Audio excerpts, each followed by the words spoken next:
Hi hello welcome to stump you. ఏందో భయ్యా, మన లోవర్ ఆర్డర్ బ్యాట్స్మెన్స్కి అసలు బ్యాటింగ్ వచ్చా అని నాకు ఒక చిన్న డౌట్ వచ్చింది. దీని గురించి మనం తర్వాత మాట్లాడుకుందాం, కానీ ఫస్ట్లీ మన టాప్ ఆర్డర్ బ్యాట్స్మెన్స్కి మాత్రం హ్యాట్స్ ఆఫ్ భయ్యా. చాలా మంచిగా బ్యాటింగ్ చేశారు. తెలుసు కొంతమంది ఫెయిల్ అయ్యారు అని. ముందుగా మనం మాట్లాడుకోవాల్సింది కేఎల్ రాహుల్ గురించి. ఏమన్నా బ్యాటింగ్ చేశాడా? ప్యూర్ క్లాస్ బ్యాటింగ్ అనొచ్చు. అసలు టెస్ట్ క్రికెట్ ఎలా ఆడాలో చూపించాడు. చాలా మంచిగా అవుట్ సైడ్ ఆఫ్ బాల్స్ని వదిలేసి తన రేంజ్లో ఉన్న బాల్స్ని మాత్రం షాట్కి వెళ్ళాడు. అది చాలా నచ్చింది. కేఎల్ రాహుల్ 100 కొట్టేశాడు. జైస్వాల్ ఎర్లీగా అవుట్ అయినా మన రాహుల్ వచ్చే బ్యాటర్స్కి ఒక మంచి ప్లాట్ఫామ్ సెట్ చేశాడు. కానీ సాయి సుదర్శన్ మళ్ళీ ఫెయిల్ అవ్వడం నాకు అస్సలు నచ్చలేదు భయ్య. ఈ వికెట్ కి మాత్రం బెన్ స్టోక్స్ కి హ్యాట్స్ ఆఫ్ అని చెప్పాల్సిందే. మంచిగా సెట్ చేసి అవుట్ చేసేసాడు.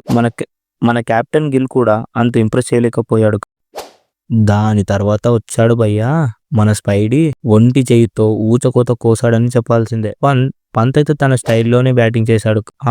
100కి దగ్గరలో ఉన్నప్పుడు కొంచెం టైం తీసుకున్నాడు. 100 ఫినిష్ అయ్యాక మళ్ళీ అదే బాధుడు. తీసేసిన తర్వాత నాకు రాహుల్ ఆడిన తీరు అస్సలు నచ్చలేదు భయ్య. చాలా స్లో అండ్ స్టడీగా ఆడాడు. పంత్ వికెట్ తర్వాత కరుణ్ నాయర్ వచ్చాడు, కానీ మళ్ళీ సేమ్ రిపీట్ చేశాడు. ఏంది జల్ది అవుట్ అయిపోవడం. 3000 డేస్ తర్వాత కంబ్యాక్ అంటే ఎలా ఉండాలి? ఇంగ్లాండ్ బౌలర్స్ అబ్బా అనేలా ఉండాలి, కానీ ఇండియన్ ఫ్యాన్స్ అబ్బా అనేలా ఉంది. రాహుల్ ఇంకా కరుణ్ అవుట్ అయిపోయాక జడేజా వచ్చాడు. తను కూడా సేమ్ రిపీట్ చేశాడు అనుకో. తర్వాత బాగా ఆడాడు. ఇంగ్లాండ్ బౌలర్స్ జాస్టంగ్ది చాలా మంచి పని ఉంది భయ్య. వస్తారు, టైలర్ నేస్ని అవుట్ చేస్తాడు, వెళ్ళిపోతాడు. ఒకే ఓవర్లో 3 వికెట్స్.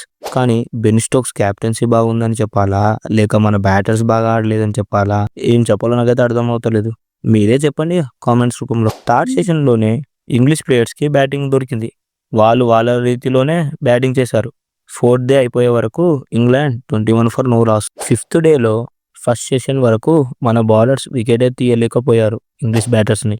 ఇప్పుడు ఇంగ్లీష్ బ్యాటర్స్ ఇండియన్ బౌలర్స్ని కోత కోశారు. డకెట్ 100 కొట్టాడు, క్రాలీ 50. దాని తర్వాత ప్రసిద్ధ్ కృష్ణ ఒక 2 వికెట్స్ తీశాడు, కానీ మన ఫీల్డింగ్ అస్సలు బాగాలేదు. మన టీమేనా అనేలా చేశారు. జైస్వాల్ ఒకడు మళ్ళీ 4 క్యాచెస్ డ్రాప్ చేశాడు. మనము మన ఫీల్డింగ్ మీద చాలా దృష్టి పెట్టాలి. నెక్స్ట్ మ్యాచ్ వరకు ఇలానే ఫీల్డింగ్ చేస్తే ఈ సిరీస్ అస్సామనే చెప్పాలి. ఇక గిల్ క్యాప్టెన్సీ కూడా అప్ టు ది మార్క్ లేదనిపించింది. షార్దుల్ని కూడా రైట్ టైంలో బౌలింగ్కి తీసుకురాలేదు. షార్దుల్ ఈరోజు జస్ట్ 10 ఓవర్సే వేశాడు, కానీ షార్దుల్ వేసిన ఒకే ఓవర్లో బ్యాక్ టు బ్యాక్ 2 వికెట్స్ తీసుకున్నాడు.